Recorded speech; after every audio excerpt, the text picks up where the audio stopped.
Welcome back, family. I hope everybody is doing well, and I'd like to thank you all for joining us for another special edition of the Platinum Guest Series. Is what this is. As a matter of fact, this is it's a special series that I actually do. It's when I have platinum guests on who are coming and talking to us about their specialty or specialties. And today, good people, I would like to introduce to everyone another brother that we got to come and give us some educated. Our man, none other than Anthony. Anthony, Appreciate you. the tone untold, the tone untold. So we are absolutely happy to have you here with us, man. And you and I have been touching base, hit and miss for the last couple of weeks. Yeah, Um, we were linked up through your brother, and I say that story for another time of the actual interview. We'll yeah, get into that a little bit later, man. We'll get into that a little bit later. But since we are here, let me start off by saying, first off, thank you for hopping onto the platform. I absolutely appreciate you. Appreciate your time. I know you are indeed a busy man. Just thank you. by listening to the times that whenever you are available and whenever you're able to do your thing, you are engaged in a lot of different things, which is Yeah, absolutely amazing to me. So, with that being said, let's jump into who you are, what you do, some of your background, and all that other good stuff. So let's start off by a simple question, like who tell us who you are. all right, bet. So first off, thank you for having me. I truly appreciate it, and I'm glad we do get to have this to Yeah, talk as well and be able to help people and share because I've been doing this for a while, and I don't know, I just like to help people. Like I feel in business, people gatekeep so much, and I didn't have like mentors or people mhm, to help me, so it was like I had to kind of learn as I went. And then as I started meeting people, we started being able to get on the same page. But for a very long time, it was like very difficult to kind of get that alignment. But but to tell more about myself, my name is Anthony Wilson. I've literally worked behind the scenes for a lot of people's businesses in order to help them scale and go on, whether it was in the credit financial industry, as well as a couple other industries like real estate as well, to be able to help them scale their companies. And through that process, I was able to learn so much. I started getting real estate for myself because it's always been my passion. I had a period where I was homeless and then I watched HGTV like every day. But I grew up building right, houses and stuff with my uncle, and my dad did landscaping. So I learned how to build houses, and I also learned how to like make the houses beautiful on the outside. And it was just something I fell in love with young. So it was like I just kept going through the process. But I'm a very simple person. I'm just a person who's like, if I can give back to some people, it's just something I like doing. I feel like it's not done enough, especially people gatekeep so much nowadays. In my opinion, it's yeah. personal opinion. Yeah, I absolutely agree. I've tried getting into multiple different ventures myself, especially being where I am in my career now, and trying yeah, to bridge a gap and begin to do things for myself and not so much for my current employer, and wanting yeah, to understand the nuances, the small hurdles that or the big hurdles that lead to the small hurdles, and trying to work my way through the different obstacles on multiple yeah, different things. But you very rarely find anybody who will take the time to be like, hey, I know you want to do this venture right now, but if you take a few moments and start this first and do this, do this, do this, do this, we'll follow up in yeah. about a month or two. But that might be a better way of going and doing things right now. And Yeah, so, I would definitely say like, you know, the last job I worked was in 2017 at Walmart, and I remember when I told them I was going to leave, they were like, "Oh, everybody comes back to Walmart." I was like, "I'm not everybody." And then I did this yeah, for charity. yeah. It's on my TikTok. It's called the Tone Toe. If you look at the very first video, it's me going into Walmart, and I went into like Decatur, Georgia, and I spent like 3 hours just buying people Christmas presents. Like I was like, whatever you get in the cart in a set amount of time, I'll do it. And I was like, I did come Wow. back to Walmart, but I did a giveaway this time, Yeah, so yeah. technically I didn't come back, but that process of trying to leave, yeah, they was like, yeah, okay, everybody comes back here, and it's like, I'm different. I'm telling you, I'm different. Yeah, yeah. So with that being said, where are you from? Where'd you grow up? Tell us a little bit about that part of you. If you're any scholastic um, journeys you may have had, the endeavors that you jumped into, some of the things that you've worked, and let's get up to that point of you working at Walmart and leaving in 2017 and where you are now. I got you. So literally, growing up, so the first part of my life, I was born in St. Petersburg, Florida. So we call it the Berg. So I was born in the Berg, All and right. basically, I lived there till I was about 12. I actually started going down kind of a bad path, especially where like I'm from.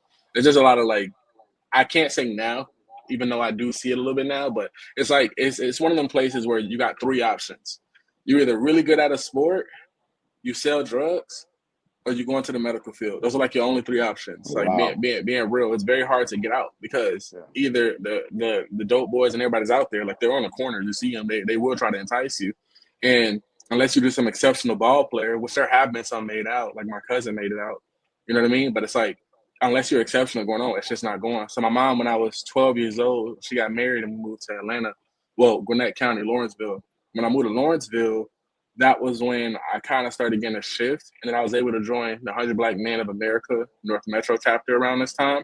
Hmm. And they, I had never seen a successful Black man that sold that didn't sell drugs. So for me, it's like for me, it's like I have these dreams. Like I want to be successful. I want to do stuff. I was an entrepreneur. Even at 12, I had a lawn care business. Like before I left Florida, I had a lawn care business. But my dad had one, so it kind of made sense. Like I made my own with my friends. Yeah. And Yeah. I wanted to make it out, but I just felt like, man, like this is gonna be hard. Like, this is not gonna be it. What to do to get it? And I didn't want to sell drugs because I just seen what happens. Like, I mean, I seen my first drive by when I was 5, so it's like I know Right. what happens, what comes with this. So when I moved to Lawrenceville and I joined the 100 Black Men, that was when I really saw 100. I saw like Black men who were successful, who like actually didn't sell drugs. And I remember I asked one of them. I think his name was Mr. Jerry. I asked him. I was like, so like you never sold drugs. Like I was so confused. I was like, you never sold drugs. You Yeah. never was on the Yeah. corner. You never did. He's like, nah, 2-parent household, went to school. I was like, okay. You know what I mean? Like it's Wow. like, Yeah. Yeah. okay. And then I had some other people like Mr. Roosevelt from my church, who Mr. Roosevelt, he would just like talk, and he was my Sunday school teacher, and I love Mr. Roosevelt because he would have real conversations. Like for me, where I come from, you can't give me like no, especially age, you can't give me like no, oh, you just need to do good because God told you to do good. Like I Right. get it now Right. that I'm Right. older. But at the time, I'm like you, like I need something more than that. And so he'll be real. He'll be like, yo, I did this and I got gonorrhea from it, and this is why you shouldn't do it. And it's like I appreciated Man. that so much because Yeah. even at 14, 15, he gave me real, and I was like, okay. And then I had and then I had another one. His name was Mr. Keevan.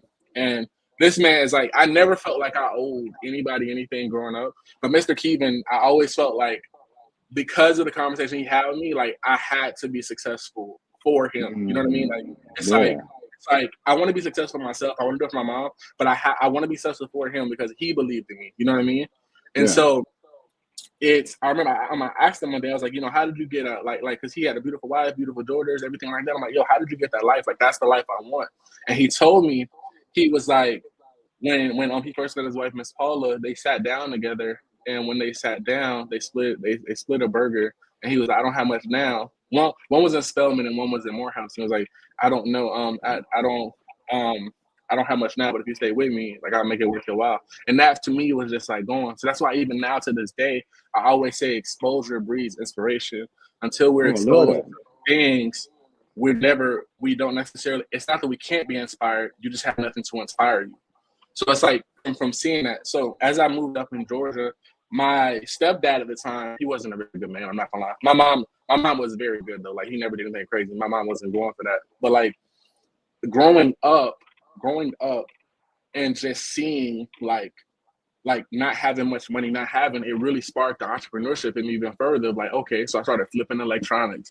I started like learning how to program and make websites. I started doing all this stuff because I was like, I didn't want to ask my mom for stuff because I just felt like, you know, like she don't have it, and I don't want to make her feel bad because of like the thing. So I just went and started going down my own path and started trying to, you know, make money and doing, and I got good at it. Fast forward to the time I'm like 18. This is when, well, I did theater in school, and I'm saying this to, there's a point from it, but I did theater Sure. in high Sure. school. And, but when I turned 18, that was when I first got introduced to e-commerce. I Okay. was on a site, the radio used to have a contest called Crash the Super Bowl. And basically anybody could shoot a video, and if you got picked, then you would win $1 million box seats to the Super Bowl, to whatever Super Bowl was that year, and you get $1 million. Oh yeah, it was $1 million box What? seats, and your commercial gets aired. Yeah, it was called Crash the Super Bowl, and they brought it back one year not too long ago, but they did it for years. Yeah, so it's like I did that, and one of the camera guys on there, his name was Chris, and he was like, "Yo, I just made like 4,000 from doing Amazon and blah blah blah this week," and I was like, "Yo, what did you do?" Because I'm like, I'm trying to make more money. So he told me, he broke it down, and he told me about like the Square card readers. Back in the day, Square card readers were free, so you could just order one a day. And so I just literally went home and ordered 20. I made 20 accounts, 20 emails, 20 accounts, ordered 20 a day, and I started shipping them out. And from that time, I probably make like 14,000 in like 3-4 months.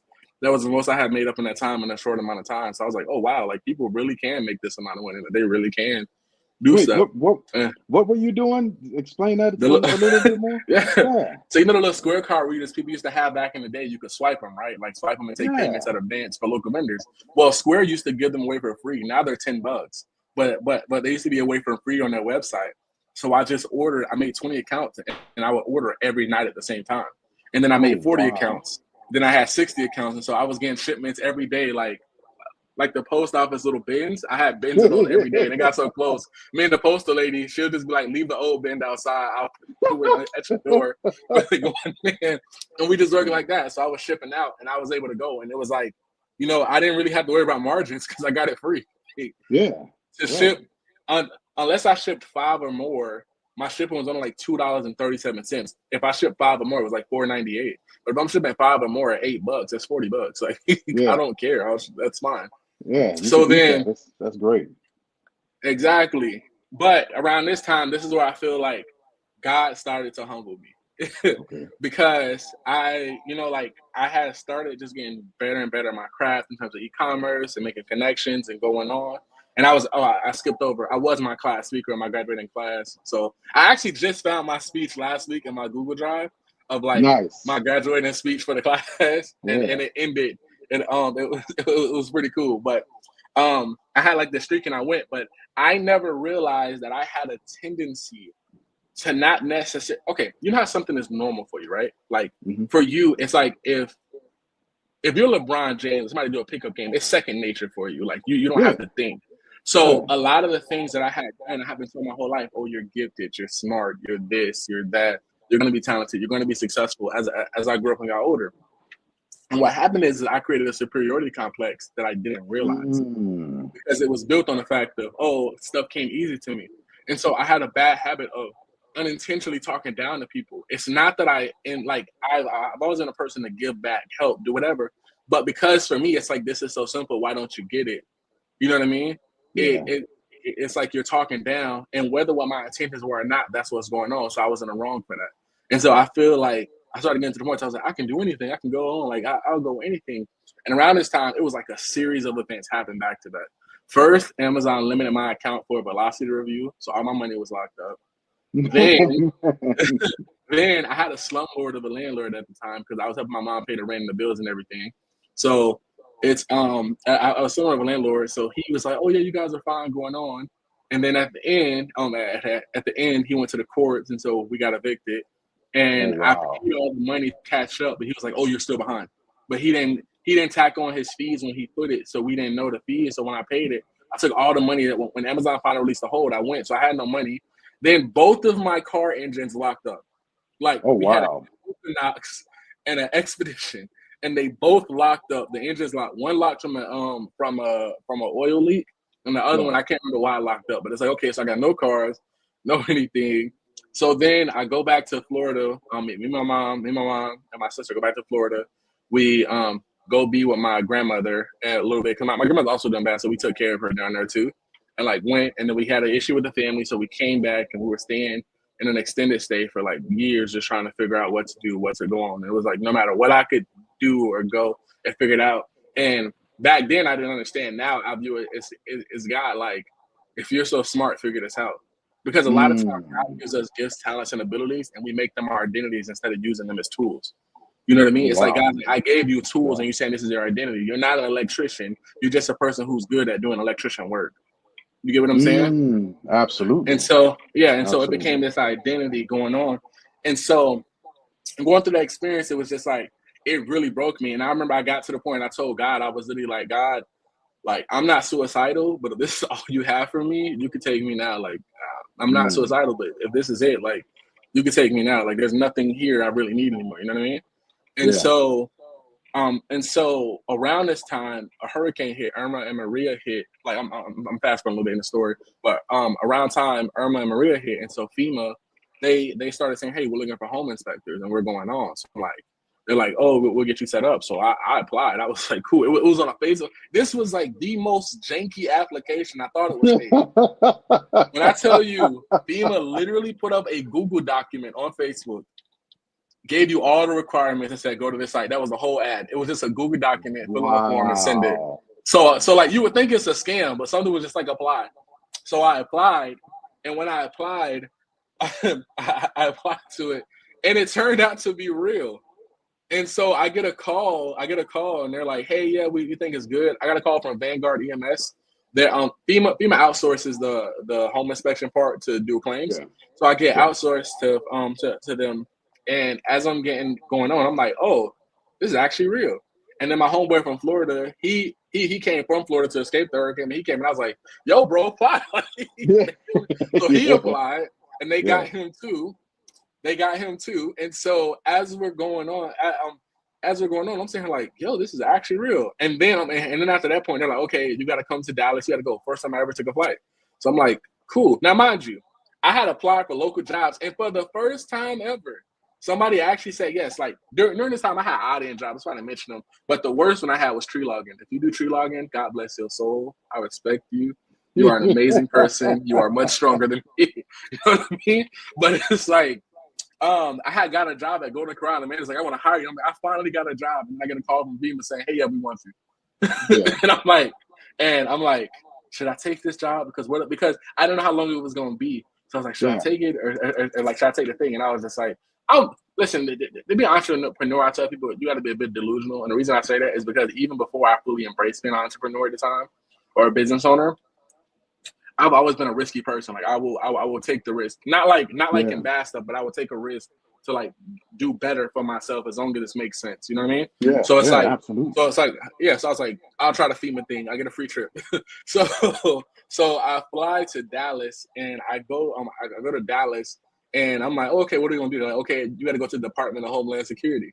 So I'm like, okay, like, and when you go to the Department of Homeland Security, you can't just go there. Like, they pick you up. They say, hey, go to this mall or parking lot. We will have a bus bring you to the Department of Homeland Security. So then I go in there, and I'm seeing all these people, and like every 10, 15 feet, like you got paperwork in your hand. I've never been to jail, but from what I've seen and talking to my friends back home about jail, it's like every 10 to 15 feet, you're like, this is my paperwork. This is my paperwork. This is my paperwork. like everybody, every step you go through, somebody has to review that you're supposed to be here. So then we go in, I get all my stuff, and they're like, okay, we're going to send you to Houston. So I'm like, okay, great. And then they're like, no, we're going to send you to Miami. I'm like, that's fine. I'm cool. So then they send me to Miami, and they give me listen, the government wastes money. I'm not even going to lie. They gave me a food per diem of $75 a day. Whether I use it or not, it was added on my check. They paid for my room and board, and because it was a state of an emergency, it actually increased the allotment for your room. So I didn't know this, but I had a 2-bedroom at the Marriott, but I could have had a room at the Ritz-Carlton for my entire deployment. And I didn't know that because the rate was so high, it was higher than the rate at the Ritz-Carlton. But it was crazy. And then number two, not the building, but like what they allotted for us to have. And then they like got a cars. But like I said, this is the biggest thing, and this is the tip for entrepreneurs out there, business owners. My mom always told me, read the paperwork, because if you know the rules of the game, you know how to break the rules. If you don't know how to break the rules, then you get in trouble. Things go on. Because every rule, there's always some type of loophole, and you always have to find out. So when I worked for the federal government, I found out that in there it says you have to get a car at the compact car rate.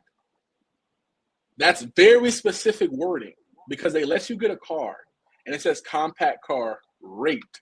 Yeah. So what I did is I go to the airport and I talk to the people there, and I'm like, hey, I'm trying to get a car for my thing, and they bring me out, and what is it? Elantra, whatever that is, the thing. Oh, You know what I'm talking like about? yeah, Yeah. Hyundai They brought me an Elantra, Elantra. that I'm six actual four. compact vehicle. Yeah, like I'm 6'4". Like I'm not going to be in Miami in an Elantra. So I said, hey, look, what can you get me at the compact car rate? And they said, oh, well, you can get any car at the compact car rate as long as you pay the difference. I was like, what do you mean? I was like, well, we could tack on something else. So I was like, that's fine. So they tacked on roadside That's fine. assistance, and that difference, I went from having a Elantra, everybody else in like the group, like, because there's like hundreds of inspectors in this area. Everybody else in the group is like, yeah, I just got my car, and me and my friends, because I told them about it, we had literally a Mustang convertible, a Camaro convertible, a BMW, and a Charger. And they was like, how did you do it? I was like, I can't tell it because I'm no longer homeless, but I can tell them now. But it's like, at the time, I can't tell it. Like, it's like, I can't tell you. But I was able to get that. And the reason I even mentioned this whole part is because I want you to understand. I read what they gave me. I read that document. It was like 6 pages. I read it because I wanted to know, what does it say? And that is so important on this journey about attention to detail. It is so incredibly important to do that. And I was able to do that and help my friends in the process. Now, what's so significant about this is I went from not having any money at all to I'm making like $2,500 a week. Oh, wow. And I'm like, yeah, like we're FEMA because you get paid per home inspection. And so I'm sitting here like my home inspection trying to do like 5 to 10 a day because they send you a list on a government issue iPad. They send you a list of all of them and you just got to reach out to them and put notes and take pictures. So I'm going in and I'm getting through. I'm being very thorough. I was in some weird spaces where like people were like, can you go under my house? No. Can you go on my ceiling? Ma'am, I'm 6'4". I'm not going up there. You know what I mean? Like if you tell me there's some damage up there, you can show me some pictures. I'll take your word for it. Yeah, I'll take your word for it. I'm not going up there. So it's like I go in, and through this time, I met so many amazing people because I'm in Miami. So all these wealthy people, I'm going into their houses and I'm doing a home inspection, and I'm like, this is like a golden opportunity to talk to people who I would never get a chance to talk to normally. Absolutely. So I'm sitting here talking like, hey, how'd you do what you do? How'd you do? And I met this one dude named Mr. George. He told me how he did his business. His was in real estate going on. He actually was one of the first people to get a wholesale license. Him and his partner get a wholesale license to sell marijuana in Colorado the year they signed it into legislation. So so he broke it down to me and told me. I met another guy. He was Floyd Mayweather's trainer at one point. But like he just told me how like he had a line of like spas and things like that him and his wife managed and everything. And so I got to sit down and talk to all of these amazing people and really just be like, wow, like I get to connect with them. I'm getting to have a full blown conversation with them. And so it just gave me so much knowledge and it gave me more confidence like going on. And then for some of them, because some of them like I would reschedule appointments to slightly later so I could talk to them more because I'm like, man, it's a once in a lifetime opportunity. Like I'm gonna take advantage of this. Like I can do home inspections all day, but I want to talk to these people. And just hearing some of them telling me like, hey, you're smart. Like you just gotta stay focused, stay what you're doing, stay going. You have a very bright energy about you.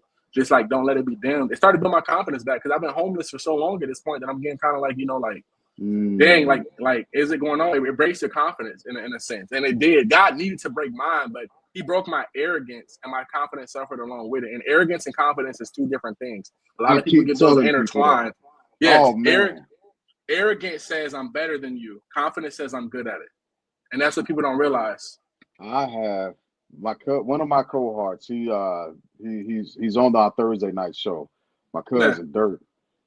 We were standing outside. I'm from St. Louis, and I went home once, and we were standing outside after a podcast and after seeing one of our uncles. And we were having the debate, arrogance versus confidence. And I was telling him, arrogance is fickle. Yeah. Arrogance is very fickle. It drains. Arrogance is unsure of itself, and arrogance, it's insecure and it hides. A person is hiding behind arrogance, but confidence can't be broken. Confidence is something that stays with you. It's a stalwart. It's there, and it's not something that's puffed up. It's a surety in one's self or in one's ability or in a specific knowledge of a thing at a specific time. And it doesn't say, well, I can't learn anything more. It simply says, where I am now, I have a surety about it. and I'm confident in that, and I can speak in the fashion of confidence. Whereas arrogance will always, as soon as you question arrogance, it's gonna lash out. It's gonna lash out. But that's a perfect point. Thank you for making that. Thank you for making that. No problem. I mean, just to touch on that a little bit more, I always say this. When I was in Florida, I grew up fighting because of the neighborhood I was in. And it's not like I was a very quiet kid. I don't like to get in fights, but I'll fight because it's just where you come from. It's naturally with it. And as I got older, I started training in like martial arts, like wrestling, Muay Thai, and jiu-jitsu and kickboxing. And back then I thought like, oh, I could fight a little bit. Then when I could, you get calm. You're like, Yeah, if people say certain stuff, they'll be like, oh, I beat you. That you like, okay, yeah, like because I don't have to go. Like I know I can get hit. I know I can get knocked out. I know I can get slept. I just don't believe you're the person that can do it based off of what I've been able to do and achieve. I'm not yeah. saying you don't have a chance. It's just that I'm very confident in what I can do. Mm-hmm. You know what I mean? Yeah. And so so it's like that. But it's like God had to break my arrogance at that time, my confidence suffered forward. So I'm hearing these people and they're like, you're way further ahead than I was at your age. You're way further ahead, or you're wise beyond your years. It was like, okay, maybe I do know. But I feel I still wasn't very smart because when I was making that money from Amazon before they fully locked me up, they locked up about 10K when it was said and done, but I had about 4K I could have played with at the time beforehand. And I was just doing dumb stuff like buying stuff, spending like $100 on food, just going on.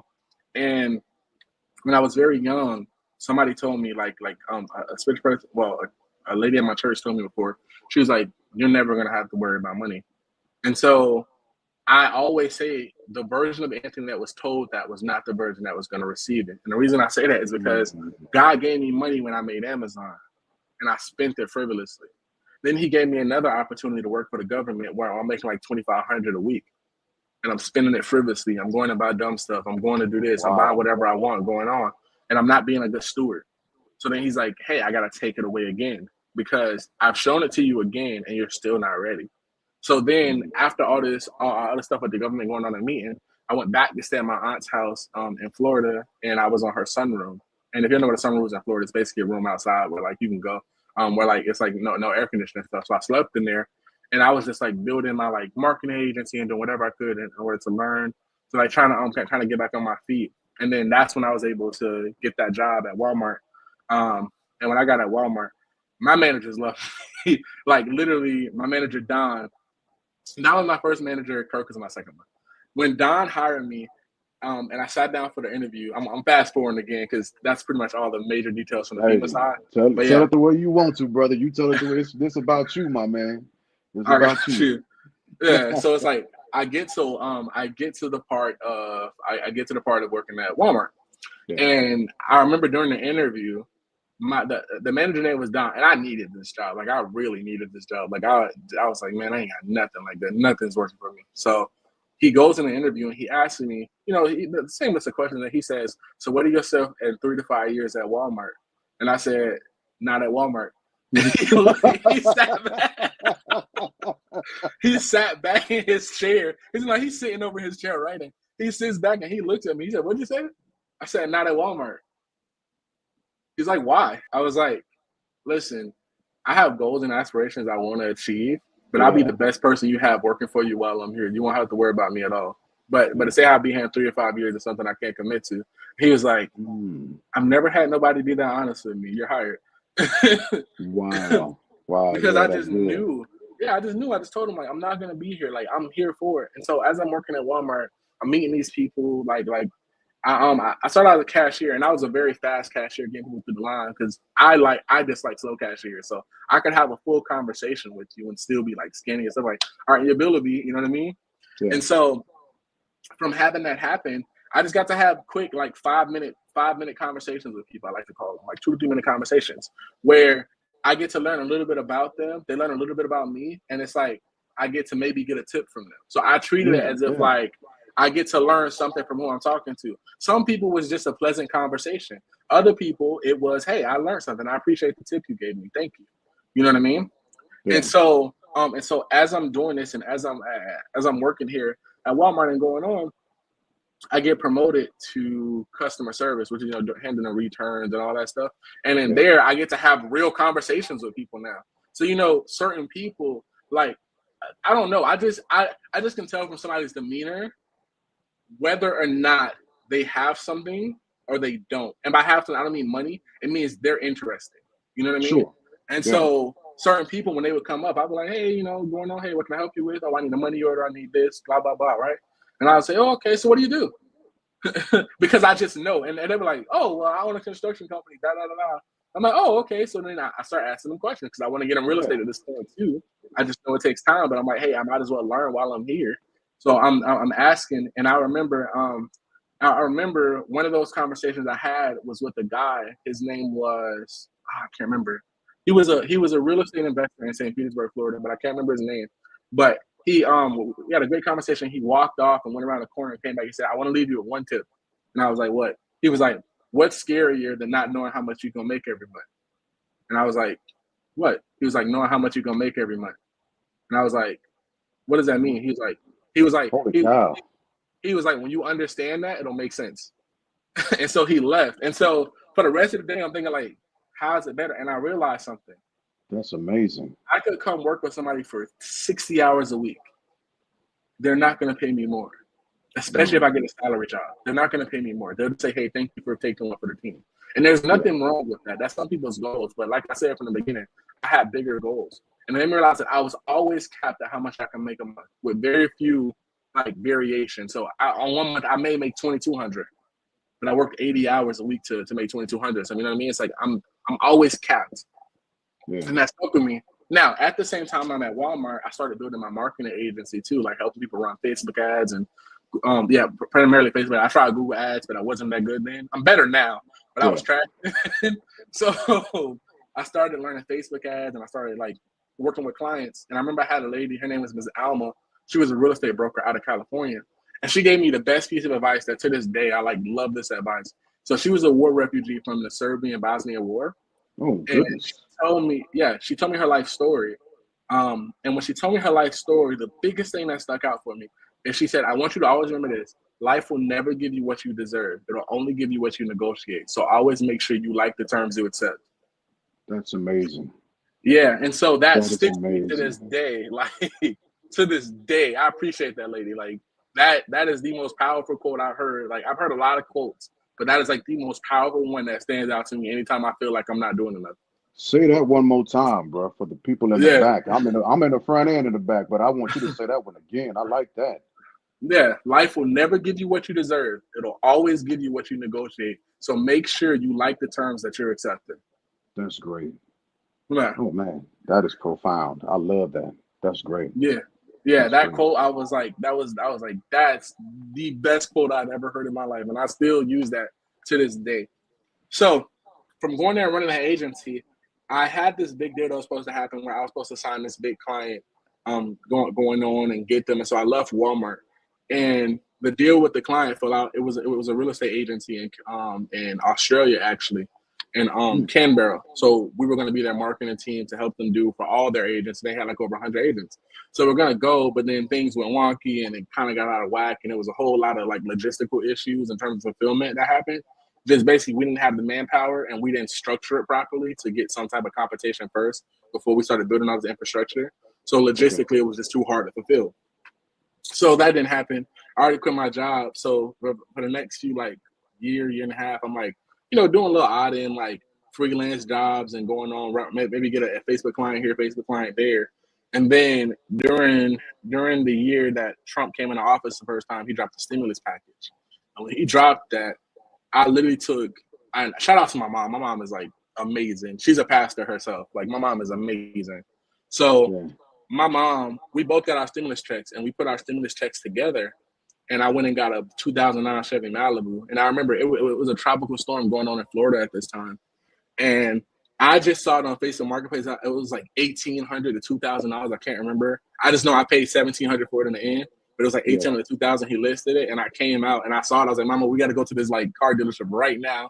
This is a cash car. We gotta go. And so we go there, and it's like the like chairs are flying. Like it's a bad tropical storm. I'm knocking on the door, and the owner, he opens the door. He's like, "What are you doing there? What are you doing? It's a storm." I'm like, "I know, but you got a car here that I want, and I don't."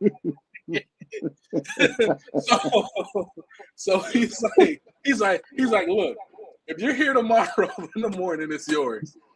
So I came in at like 7 in the morning. I didn't know what time they opened. So I'm there at 7 in the morning. Like, I want to beat him here in case anybody beats me here. You know what I mean? Because can't nobody get in here quicker than he can get in here. So as long as I beat him, I'm okay. You know what I mean? Right. So I get in there, and it's like 8, 9 o'clock because they didn't put on their door at the time they opened. So it's like 8, 9 o'clock. And I'm like, "Hey, are you coming?" He's like, I called him because like I reached out to him on Facebook. So I called him on Facebook Messenger. I'm like, "Hey, are you coming?" Like, I'm in the lot. He's like, "Oh, we don't open at 10. You're there?" I said, "Yeah, I've been here since 7. He's like, "You been there since 7? I was like, "Yeah, I didn't want you to sell it. I didn't know what time it opened." So then he sold me the car, and we were trying to like send the money to him through like Zelle, but it was a limit. And I think the maximum could send was $1,700. And he was like, "Man, you showed a high level of dedication to get this car. Like, I'll just give it to you for the 1,700 you can send." Wow. So he got it to me, got the paperwork, I got the car. I literally that very next day I signed up for Postmates. And I started Postmating the next day. And my mom was like, "Are you going to enjoy your car?" I was like, "No, I need to make money." So I was like, the next day after I got it, my mom was like, "Aren't you happy?" I said, "Yeah, but I need to make money." So I signed up for Postmates. Then I signed up for Bite Squad. Then I started doing Uber. And people don't like doing Uber Eats and stuff. I actually genuinely enjoy doing Uber Eats. I thought it was pretty fun for me because, as you can see, I'm a networker. So I'm like, I get to meet people. So I'm doing Uber Eats in St. Petersburg. Well, there's a part of St. Petersburg called St. Pete Beach. And there's also another part not too far away called Clearwater Beach. So I'm just Ubering these places because I'm like, if I'm going to do this and make money, I might as well meet the people I want to become. Sure. So I started Eating. And so when people had like nice houses or very nice cars, I was like, "Oh, hey, what do you do? How do you do your stuff?" And so then I had like a notebook. I lost it moving back to Georgia, but I had a notebook where I would write down notes of like what they would say. And after I get them their order, if I get a chance, I would always say, "Can you give me one piece of advice you would give to yourself at my age?" Or at the time, I think I'm like 22, 23. So I'm like, if you give one piece of advice, they would give me advice and I would write it down. So I'm like going on. And I remember this one guy, he was in Florida, and I go to deliver. He ordered from like this Indian restaurant, and he ordered like a bunch of food. And I pull into his like road, and I'm thinking it's like a road. No, it was his road. Like his whole road is his to his house. Wow. So I pull up in there, and I'm going in, and I'm like, "Oh wow!" So his butler comes out, like his house is on the water. His butler comes out and says, "Thank you," and then me being who I am, I'm like, "Is the homeowner here?" Yeah. And he was like, "Yes." I was like, "Would he mind if I ask him a question?" And he was like, "I don't know." I was like, "Would you ask?" He's like, "He's busy." I said, "Can you just ask for me like real quick, like 2 seconds he asked for me?" And so the guy comes out. It's like this dude. He's like in his 40s. He comes out. And he's like, "Hey, how can I help you?" I tipped you on the app. I was like, "Oh, I don't want to tip." I was asking. I just want to know what piece of advice would you give somebody who's 22, 23 years old who's trying to do better? And he was like, "I think you got it. Just keep doing what you're doing. The fact that you requested me to come out here." Yeah. And after, I'm sure, I forgot what the butler's name was, but he was like, after he told you no, you still requested that I come out here. He's like, "You got it. Just keep doing what you're doing." And I was like, "Thank you." You know what I mean? It's like, you have to like, I just always believe everything has multiple purposes. Like with God, things have multiple purposes. God doesn't just take you through something to say, "Oh, you're just getting this one thing, there's it." There's always a lot of different purposes for what he's doing. And so for me, I always took the perspective of, if I'm gonna be out here doing this anyway, and I'm spending 8 to 10 hours of my time Uber Eating, I at least need to try to learn something or do something better. So even in my car, I only play like podcasts. Like I've watched listen to every single episode of the Bigger Pockets podcast up to that time. Like every single on real estate, I listen to it in my car. Every time I'm in my car, I didn't play no music. I didn't play nothing. I just listened to podcasts. Because I was like, I wanted to get into the mindset. Because people don't understand the power of your mindset. And this is what I say now. I've always been the same person. I just didn't think the same way. So, like I took the approach from, "Oh, I'm so good," to "I can do better." And that was the big paradigm shift for me. It's like, instead of kind of gloating on your accomplishments and what you're able to do, it's like, no, I'm nowhere near good. I need to be better. And so I just So, took that approach. so let me ask you a question about that real quick, and because you kind of ran it down a little bit when you were saying that you had your moment of essentially getting humbled. But what else actually switched in? What clicked for you that said that gave you that switch in mindset that said that went from I'm so good to you know what I can probably do better. What was one of the things that helped you latch onto that to shift your mindset? I would say the biggest thing that happened is after I told you earlier about when I told God, you know, if this is all you have for me, that's all. I feel like at that point it started being like God started saying, "Now I can talk to you because you have Mm, nothing." You know what I mean? Now I can talk to you. It's just okay. like it's just like we all have them. You have like certain friends that have certain stature, and you try to give them any advice, and they're like, "Okay, but they're doing better." But the Yeah. moment they get down, oh, now you can have a conversation and they'll actually listen to you. Before they have this thing about them. But God was like, in your arrogance, you may listen to what I say, but you won't take heed to it nor take it in. You'll just listen and say, okay, great, and move on. Versus him saying, you have nothing. Now I can take all the stuff I already have inside of you, and now we can build it the way it needs to be built. When That's you look amazing. like even in the case of real estate, a lot of these older buildings, especially in certain parts of towns, you notice that they crumble, they falter, they go. The reason being is because in some of these buildings they did like tubes and bulbs electric, but they didn't put rebar in the foundation and stuff, so this stuff Hmm. starts to crumble. And so the only Hmm. way to do it is to tear it down and build it back up. Like tear it down, fix the foundation, and build it back up. And if you look even back in the Bible, that's what God did with the church when it came to Peter. He said, "On this rock I will build my church." Meaning he had to tear down the traditions of the church at that time and what they were doing and say, now we're going to build something new that'll last the test of time because this foundation got corrupted and warped over time. And so Okay. that's the story of my life. It got warped over time because I started getting consumed by the gifts he gave me. He gave me the gift of gab. He gave me the gift of just having charisma and leadership and all these things. And instead of saying these are great tools to use, I said these are who I am. Yeah. You know what I mean? So Yeah. it's like from going on that. Now, where the major shift happened is after all of this, even after all this is going on and doing, I'm like, God, like I need to like this is good, but this isn't gonna get me out. Like I'm doing Uber, but it's just gonna keep me trapped in a cycle. I need to do better. And like I'm doing this stuff and I'm going on, but I still have this weight on me. People think like, oh, I'm doing better the way it's going. No, it's still there. I'm still technically living in my aunt's sunroom, and I'm trying to figure this out of how I want to get because I didn't want to stay in St. Pete. I haven't like I can't hang with none of the people I grew up with. We're not even on the same thought process no more. It is no disrespect to them, Mm, but we're not on the same thought process. So I can't be around them. And I don't want to be in the city because there's a spirit in the city. Like you can have everything, but the spirit in the city is very oppressive and weighted down, especially from people who I come from. Now everybody like goes to St. Peter. Oh, I love it. It's great. But if you're from there, you know the yeah. spirit I'm talking about. It's very entrapping and like, this is it. And I didn't want to be there no more. And so I remember I was sitting on my aunt's sunroom and I was working.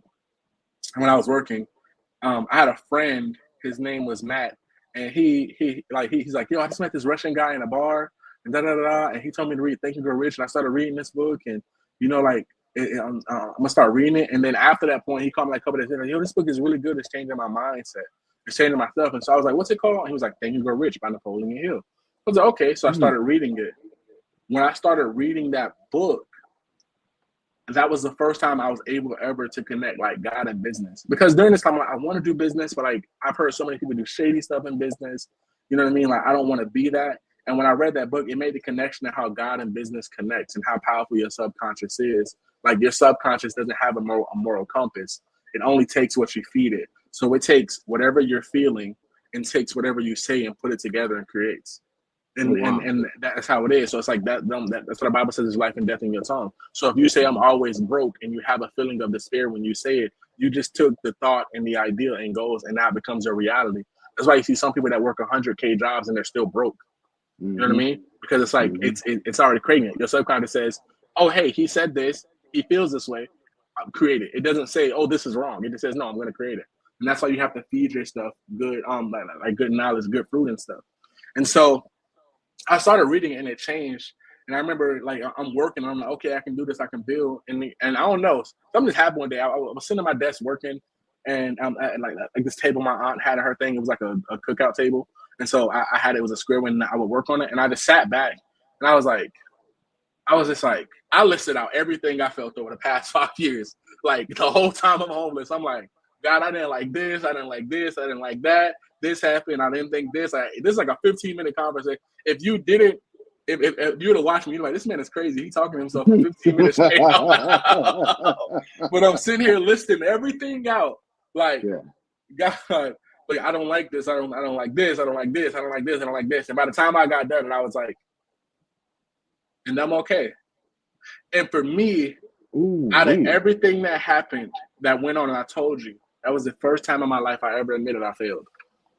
Wow. Because I never, you never heard me any point up until that say I failed. I just said, hey, this isn't working, this isn't going. But that was the first time I said I failed. And that's when I felt like God could really use me. Because he's like, hey, I talked to you before and I was giving you nuggets. But now now I've broken that shell you have. Because I'm still trying to hold on to, like, I can do this. Like, yes, I'm down, I'm depressed, but it's like, I'm still like, okay, I can do this, I can do this. And it's like, no, you failed. You failed up until this point. Like you haven't done what you did, and it's not a bad thing, because what I've come to find now is failure is the only guarantee on the success journey of success. Like, on this path, you're gonna have fails, but I always say true failure is when you give up entirely. Failure happens, but true failure is when you say, I'm done, I'll take my ball, I'm going home. You know what I mean? That's when you truly failed, in my opinion. Now, from going on this and dealing, like, I don't know. I just had like a new spirit awaken to me after that, where it was like my productivity shot through the roof. And, you know, it's, I feel like that was God. It was like prop too. And the reason I say that is because I spent 5 years being homeless up until this point, right? 6 months after that conversation, I moved back to Atlanta. Wow. Literally, I started a company called Scale the Foundation. We used to help people go in and set up their businesses and put in automations and systems. And how it started is I started using it for my own thing because I was trying to get a real estate wholesaler. So I started building it for my own stuff, and I was getting it working. And I had a friend who, like, I kind of mentored a little bit. And I told him, like, I told him we go back and forth. And so he calls me one day, and he's like, yo, bro, you know how you're working with, like, go high level and blah, blah. I'm like, yeah. He's like, well, hey, you know, can we do this, and this, and this? I'm like, yeah, we can, going on. He's like, good, I already collected payment. I'm gonna send you $2,500. And I was like, cool, like, we gonna figure this out. And then from that point, I got one client. Then he told another client. Then he told another client, because back then nobody knew. And so I'm making stuff where, like, instead of people having to send out 100 emails or do this stuff manually, they can move like a person one time and it does like 6 things for them. Where it's like, I moved them from this stage to this stage and it sends 6 things out. And so it just grew so big. And then I remember I got back to Atlanta and I'm still doing Uber. Back in Atlanta. I'm like, you know, I still want to make some money going on. And I remember we went to, my mentor, he had a conference in Philly that one of the guys who signed up, he's like, hey, I want you to come speak in my class about what you're doing. So I'm like, bet. So he's like, I need to come to Philly. And at this time, I spent so much money, like, getting back to Georgia, paying, getting all this stuff going on, because we didn't have a bunch of clients, but we had a good little bit. I'm about doing like 3-4K a month. So I'm like, okay, we're going back. So I take all my money, go back to Atlanta. And when I'm back there, I spent all my money moving back. So I got nothing. Like, and so I'm in Uber. I'm Ubering in Buckhead. And I'm like, God, I'm not going to make enough to pay my rent this month. Like, if something don't happen on this trip to Philly, because I'm also Ubering to pay for this trip to Philly to drive. So I'm like, okay, we can go. And we go to Philly, and when we go up to Philly, we speak at the class. We made $80,000 that day. What? Yeah. Literally from speaking at one engagement, we made 80 grand. And it was just like, oh, that's amazing. I was like, oh my gosh. So after that point, I'm like, oh wow, I really can do this. So then we started like scaling, putting stuff in, traveling, speaking more. But at this time, I still was behind the scenes. Like, at the time, I was very much like, because I'm a person who's like, I don't have to be known. You don't have to know who I am. I don't really care. I just like to be able to do what I do and go by my day. I don't have to be out here speaking. It's just not something I like to do. Now, even though I did theater, I know it's contradictory, but if I did theater, I didn't really like speaking on stage. I understand. I do theater now. I get it. Yeah. You feel me? So it's like, so from going and doing that, literally, it was just like, oh wow, this is happening. So I started building and scaling and going, and then that business went really good. I actually sold my thing in that because me and my business partner split, and I started another company. It was called True Pro, and when we started True Pro, I started really like building and scaling it. And in the very beginning, we had it like really good set up, and we're getting really good results. And then all this stuff with Amazon happened, and they like crushed. But I remember my business partner from my last company. He told me, like, I was the brains. I was the person that put the system together. I built the stuff. I did the customer service. Like even when I sold, clients called me and were like, "Oh, are you gone?" I was like, "Yeah, we split up." He was like, "Oh, I gotta go find another service provider. I can't work nowhere. Like, I gotta go find." Man. Yeah, you know what I mean? So, yeah, like Yeah, they wanted to go because I was the person who was talking to him and going. Like my business partner, he's really good at sales. He's really good at going, but he's good at like 5-minute relationships. He's not good at nurturing, which is he's probably much better now, I'm sure. But at the time, he was only good at 5-minute relationships, and I built like real relationships. And so from going in there and doing it and meeting and seeing and talking to these people, they like they were like, "Hey, I like you." So they was like, "Are you gonna do it?" I was like, "Nah, I don't want to go into somewhere." And I was a little bit depressed. And then my mom, I realized I skipped ahead. That's why I'm going back a little bit. And then my mom, she kind of saw me in the rut, and it was like, "Okay, I want you to call me real quick." Now, when I was homeless, we used to walk around Gwinnett Place Mall and just sit and talk, and that was when I felt the closest to God. So after all this happened, my mom takes me to Gwinnett Place Mall. She's like, "We're just gonna walk." And mind you, I'm like far past being homeless now, but I take a walk. It's like God just downloads all this stuff for the next company I'm going to do to me. And so as I'm going, I'm like, "Oh, I really want to do this." So then I start building, and I want to go back one more time. I still build an important detail. I'm sorry. No, you're fine. This is about you, bro. That's what I told you. Hey, you fast forward, rewind, pause, whatever you want to do. This is what we're here for. I got you. I just think this is super important because my story, me and God has started my story. So I never like to miss the key stuff that he did. But I remember I went to a church the Sunday before my business partner split. And the pastor in there, he said he was preaching a sermon and he looked at me directly. Not because it's a small church. So it's not like a big church where he's looking at my direction. No, he looked at me. And he said in the next 72 hours, God is going to take strong people out of your life and put stable people in your life. Because strong people only know how to be strong when it calls for. But stable people are the same in all 4 seasons. That's amazing. Yeah, that's good. Yeah. Good. And so then my business partner at that time, he basically was like, "Oh, I was the one that put food on your table. I was the one that gave you a reason to eat. So if anything, I'm important with her." You know what I'm saying? Like going on. Yeah. And in my mind, I'm not bashing, I'm just being real. In my mind, I'm like, well, the guy who sent us all the clients and the reason we got invited to that conference, I closed him. You never talked to him until like after, you know what I mean? So I was like, okay, I'm not gonna go. And so I was going to like put all this stuff out there and go, but my mom was like, Jesus never said a mumbling word. He's like, just let God handle it. They persecuted Jesus. They said all stuff about him. Don't say anything about it. I was like, fine. So then as this goes on and as this builds, and as this builds and like this kind of getting used to going, my mom sent me to Gwinnett Place Mall. We go there, and as we're walking around, I don't know, man, God just starts talking to me. And so I'm like, okay, great. And so I'm like, I need a name for it. And it was like, like we're going on. And it was something that was like, she was watching a nail video on YouTube and it said process. And I just liked the name True because it was like trust. So I was like, trust the process.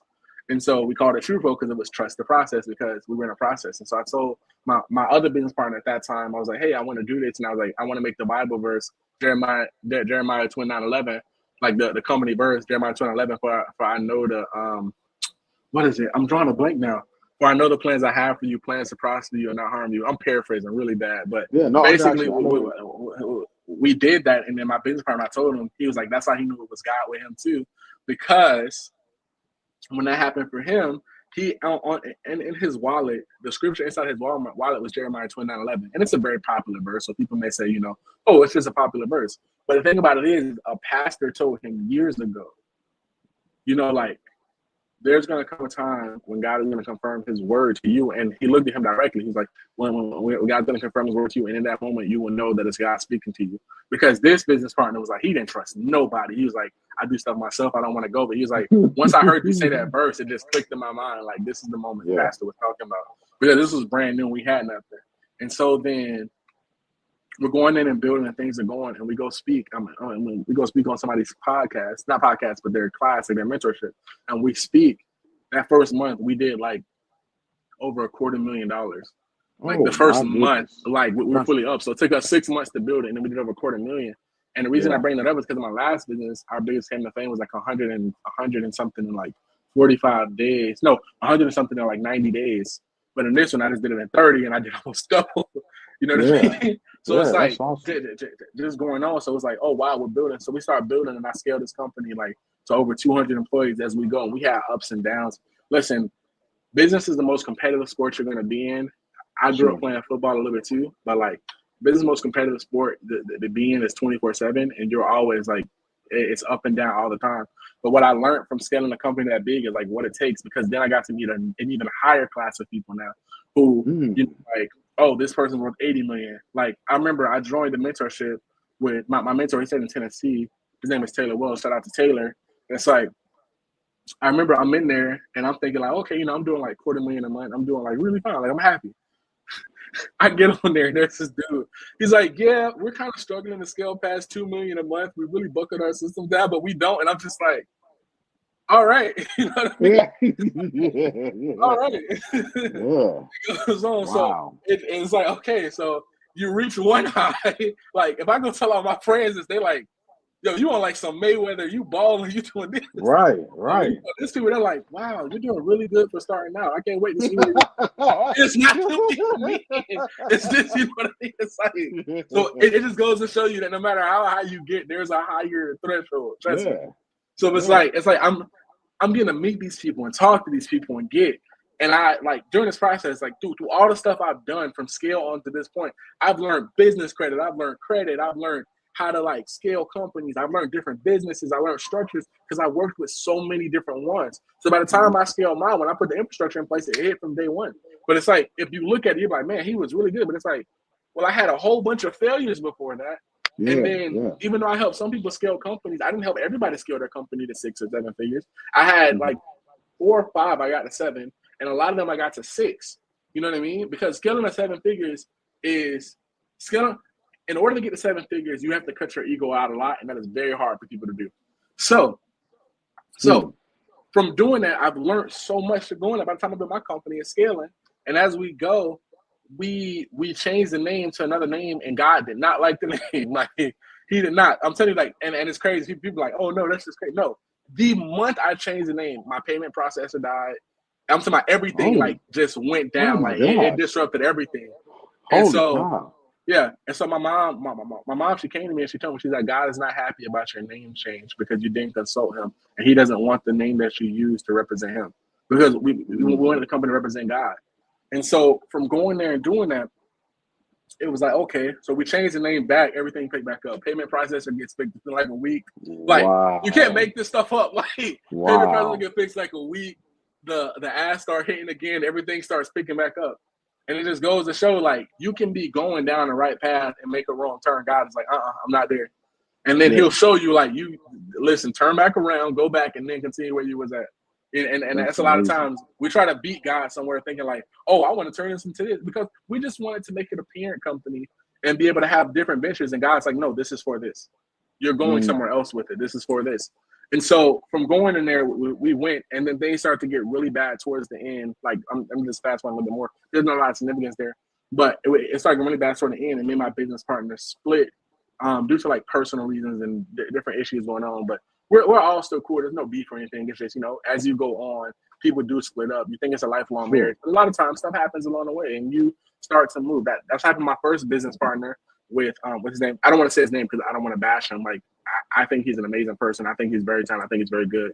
But during the first one, when I first was there, I was an operator. And if you know what an operator is basically a person that doesn't do. But I started to become a visionary working there. And so when I started my next company, I became the visionary because God was like, I called you to be to the front. All your gifts and talents are for the front, but you're trying to be on the back end. You have to be in the front because you got to use your voice. I didn't give you a voice to be silent. Yeah. So my next one, I became a visionary. But then if I looked, when I looked at my whole journey, I realized what God did. In order to have a successful company, you need 3 key components. It doesn't mean that all 3 are the founders, but you need these in your businesses. You need an operator, you need a visionary, and you need a promoter. A visionary says, hey, this is really, a visionary says, hey, this is what we're going to do. This is what we're going to build. It's going to be really great, and you guys are going to love it. An operator says, here's how we're going to do it, how we're going to put it together, and what's the operations to make it happen. An operator is your sales and marketing, and I love to separate this because marketing says, hey, we're doing something really cool over here. You guys should come check it out. And then a sales guy comes and says, hey, we're doing something really cool. You should check it out because here's how it applies to you.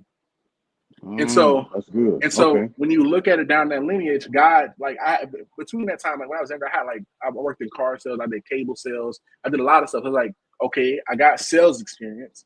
Then I started my own marketing agency, so I got marketing experience. Then in my agency going on, when I partnered with other people, I got operator experience. I kept going. So by the time I became a visionary, it was like all these years of companies that I worked in, where I was an operator, not including during scale, when I was an operator in so many people's companies, helping them put their systems together, that by the time I understood. And it's crazy how God works. I'm thinking I'm going through all this stuff just to get, and God's like, no, I need you to get all this together because there's something bigger for you. But this company I told about, TruePro, it went in business bankruptcy because the business partner split. And so then it was just like too many things going on back to back. And I don't like businesses that depend on other outside forces I can't control. The biggest thing for our business is we depend on Amazon so much that Amazon changes its policies like without warning, and it's inter-term service, so you can't do anything about it. And so it causes so many logistics. But even during the time I had this company, I told you I did the video about doing outreach and giving back to families and things like that. Yeah. And then also I had a men's group home in Decatur, Georgia, for like men who were coming out of homelessness and drug rehab. And I was basically, helping them get back on their feet. So they would come in, they would come check in. We would get them their social security cards, their IDs that they didn't have and stuff like that. And then I had a connection with a couple of temp agencies where I would take them up to the temp agency. They would sit in there, get all their stuff, and then they'd be able to get a job in like a warehouse, like a bread warehouse or something else. It didn't matter whether they were felons and stuff. It was just like, hey, they're trying to get back on their feet. And that is the most grueling. Like nowadays, I see people posting so much about like, oh, you can start a group home. And so it's not. Because I got another friend right now, and he's killing it. But he does his for like sexual predators, and you just run into so many issues, and you realize like you want to help, but it's just so hard with certain demographics. And I don't mean demographics as in skin color, I mean demographics as in where they're coming from. Like, coming from a drug rehab center, coming from all this stuff, it's just so hard. And then I actually had a dude who came in my house was a sex offender, and the other people were like trying to like low key kill him. And I'm like, hey man, look, he was a guy, he got like, this is like 40, 50 years ago. And like when this happened, he was trying to get his life on track. And, I truly believe, I don't condone sexual sin. I don't condone like any of that stuff about like sexual assault and stuff, but God forgives everybody. And this man has been on the straight and narrow for the past 40 years, because he was in his 50s. So he's been on the straight and narrow like the past 40 years. You know what I'm saying? Like, he doesn't deserve to be killed for that. You know what I mean? Like, not at this stage. If you wanted to do it or do something, maybe you can make an argument now, but he's just trying to move past it. And then he showed me his paperwork, because when they came in, if they came out of jail, or like if they came out of jail, or they had a record, or they had anything in their past, I told them, tell me now so I can help you. Yeah. Don't wait until I find out, because if I find out, then I can't do anything. But if I know beforehand, I can at least try to help you. And so he didn't tell us until it was late. And when it did, and the guys found out, these men got daughters. So they're like, oh, nah. I said, go. So I had to get him out. He was like boohoo crying in the back porch. I'm like, man, I'm so sorry. I wish there was something I could do for you. But like, I can't do that. Yeah. So he went out. But it's just like going to see that going on and doing it just made me realize like we are so fortunate in what we have, and we don't realize what to do. And I truly believe that the greatest amount of success you can have is inspiring somebody else to be successful. And what I mean is out of all my stuff that I did, and as I went, I felt like God was like, hey, I'm giving you this stuff, but you need to give back. Like, you can't just go in and keep pushing forward or do, like, you need to help those who are less fortunate. So during this time frame, there was like this kid, like this life-changing surgery, and I donated money, and I got like some of my other friends who had money, and we all put the money together to help him open up his noseways, because like his nose was closed, and the doctor's like, he had like 30% breathing or something like that. So we paid for his surgery to get him. I had just found out in like 2 days. I helped get all the money together to get it for him. We had I never really recorded. So even the thing you see me put on TikTok, that's like one of them. I've done a lot of things in terms of getting back. I just never liked record. I'm not a in camera person. I'm like a behind the scenes. And I felt like, is it really genuine if I put it on camera? You know what I mean? And so I know people got counter arguments, but it's like, is it really genuine if I put it on camera? The only reason I even put that video on TikTok was literally because I was challenging other people to do it. Like some of my mentors, like, hey, you do this too. Like you have money, you come do it too, and you don't gotta put it. And they actually did. They went into a store in Philly and like they took over all the registers and they paid for everybody's grocery for like 2-3 hours. Oh my goodness. You know what I mean? But it's like it was mostly for that. But it's like, you know, just being able to really like go through my journey, go through my life, and go through everything you guys just heard. It really just like it made me realize what truly matters in life, and it made me realize like it doesn't matter how good you are. That there's always somebody or something better. It doesn't matter how much you accumulate; it's how much you give away. Because you hear, in order to be wealthy, is how much you can keep. I believe that's true, but I believe that true wealth is shared. And I don't mean like no, everybody gets a fair share, but true wealth is shared. I mean like if you made it up, help somebody else up the ladder. Because even as you know, in our community, it's not very common. People make it out and they forget. And that's what happens so many times. But it's like, you know, what if I can inspire somebody else to come out? Because if I made it out of where I was in Florida, why can't another kid make it out? I was just blessed to have my mama married and moved. What about other ones? Or what about families that are less fortunate than like from being homeless, people think like, oh, they're all druggies, they're all this, they're all that. Some people just hit hard times. Like, it's not like they like went on, they hit hard times. From running a group home, I can tell like now I had hundreds of men come through, so I can tell like when a homeless person is on drugs or not now. For the most part, I said about 90%, but I dealt with a lot.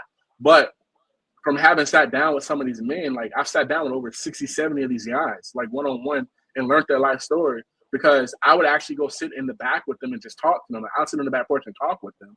Even when I I don't have it anymore, but I had a Corvette. I pulled up to my group home in a Corvette, and I parked in there, and they were like, "Yo, you." I pulled up and I sat in the back porch and talked with them, because I feel like now I don't know if that was the safest thing to do. Now hindsight 2020, especially going on, but you know what I mean. Like I'm just a very personable person. Yeah. So I'm like, I pull up on the Corvette and I'm going, yo, this is nice, and I'm sitting down. So we sit in the back and we're just chopping it up and going, and then going, and I learned this. And a lot of these guys, man, like some of them is like their childhoods is really messed up. Some of them were just stressed out. Like one guy, he was literally a millionaire in a group home, and people didn't know this. I never told. He was a millionaire in a group home. He was a Wall Street stockbroker. He showed me all his paperwork and everything. Dude was a certified millionaire. He just got so stressed out working on Wall Street and all this pressure that comes with it. He literally started doing cocaine, and he was drinking. He had a really bad drinking problem. And so to keep himself from having access, he locked himself out of his finances. And the only way he could do that was by giving it all up. So he can technically access it, but he has like self-restraint not to, because he wanted to deal with his problem, because he was like, this is gonna act like kill his vice, like it's gonna make his vice worse. And it's like people, but if you've seen him, you'll be like, oh, he's just an old drunk dude. It's like, no, this dude is a millionaire, like a certified, like he's in my group home and he could buy it. You know what I mean? Like, but it goes to show that we get these like prejudice about us, and like, oh no, I'm better. It's like, no, you're not. And so I realized like you're not better than anybody. Like nobody's better than each other. We're all here. Like all my success in business and what I've done, if nobody's inspired by my story, and nobody wants to talk to me, and nobody wants to listen, or I can't help somebody else, I mean, what does it matter? You can't take it with you. It doesn't matter how nice I have. It doesn't matter what I do. Like it changed my life from going from like I just want to be like wealthy to successful. I want to build a legacy, like because money always transfers. It's a terrible wife and a great mistress. It'll always look the moment you're the moment you're not looking, it goes to the next house. But what stays is what people say about you. You know what I mean? Like and I don't mean the negative, but I mean like, hey, do you want to be remembered as, oh, he was a great business person, he was this, or do you want to be, he was a great man of God, he was a great husband, he helped a lot of lives, he changed a lot of people. Because I may inspire you, you inspire 20, and you tell them the story of how I helped you. They go inspire and say, yeah, I was helped by him, and he was inspired this, and you get a whole legacy built from people you never met. And so then when my future descendants go on, they're gonna be like, yeah, my uncle grandfather, whatever. Yeah, he was this guy. This is what was said about him. That matters more to me now in my stage of life. That's amazing. There's a Yeah. there's a lot that you shared, and I No. don't, man. I want to go for another hour. I really do. But I just pulled up in town. So Yeah. what I'll ask is, let's continue the conversation. Let's get you back on at another time so we can continue to dive into this even further. Because I want to also touch on the strategies you've used throughout the years to actually build your businesses. Like you were talking, you said you were doing ads, right? Yeah. You would. So Definitely. did you how did you learn how to do that? Did you put yourself through a class, a course, you get certified? And like even with real estate, did you No. take the real estate classes, or was it just simply from listening to the podcast that you was riding to all day while you were Ubering? Like I want to dive into all of that because again, those are the small pieces that I feel, No. especially in on the roads in entrepreneurship that people don't see, they don't No. understand, they don't get the space between No. point A to where you are now. All they see is a polished ending, but they don't No. understand the tumultuous road you've gone through to get to where you are. So No. I want to dive into that a little bit more, just like talk about those nights where you found yourself like you were talking about earlier, where you was like, man, I might not make rent, right? where where did the motivation come from to continue to push? You said something, you touched on something that I heard in the class not too long ago, actually like earlier this week, because I'm in the class right now called Boots to Business, and Yeah. it's for service members because I'm in the Army. It's for service Oh, members thank who you are for your service. transitioning. Oh, absolutely. Thank you for your support, man. But it's for service members who are transitioning out but don't want to get into the workforce because we Mm-hmm. want to work for ourselves. There's a different things begin No. to click as you grow up in the military. But No. he said something very similar. Taking risk, not No. simply being comfortable in what people would consider uh, safety, safety, Yeah. and pushing outside of that. Right? Because I want to pick your brain about continuously developing yourself and always wanting being able to take risk and not settle just for a safety net. And No. even going back to the thing that you spoke about, being afraid of how much you can make, right? Yeah. Yeah. So because that those are nuggets that I don't think you sum them up and you hit those different points. And I just wanted to hear you talk, but you hit those different points. But there's so much to unpack in each one of those that Yeah. we've got to circle back around. And next time we're recording this, and I'm going to end up getting it chopped up and split up and pushed out either by Sunday or Monday. But No. going live so that people can hop on and ask questions Yeah. if you're comfortable with that, right? Yeah. That's fine. But yeah, because that's even having a segment either on a Wednesday or a Thursday No. where I usually have people on so that because that's Key came on one of those as a matter of fact. Yeah. Um, but talking about breaking stuff down, talking about that, putting that information out there because people need to be fed by that. There's a continuation. Your setback is minor. Setbacks are always minor, and it's usually if you get up and you keep going just for a little while longer, that's where your success might just be. All right, so Facts. so take that extra drive in your Uber and go to that go speak at that event and make that No. 80 grand that you didn't actually plan on, but the prayer was answered right then and Facts. I will say there. this real quick too. Yeah, I will say this, and you know, everything God did, I tried to concise it to like go on. God did so much during this time, so I yeah, feel like it's very hard to pack it very small. But what you're hearing me say is years of my life. Like it seems like, oh, this is just like, oh, this is going. No, it's like this is years. So it may sound like, oh, he learned it like this. No, this may have taken me 6 months to learn this, or it may take mm, 5 minutes to learn this. Like it's going on. So it's like I would love to break down this stuff further because for me, these were milestones in my life that I really did. And I remember I used to tell my old business partner, he was like, man, I feel kind of weird because like I don't have the same like story you do and all the stuff you went through. And I'm like, well, what it took God 5 to 6 years for me to learn, it may take you only one. yeah, Because God was like, I'm more hard headed, I'm more stubborn than you. You know what I yeah. mean? And then even touching on risk, I would love to go on that because this is one of the biggest things that people are so afraid of.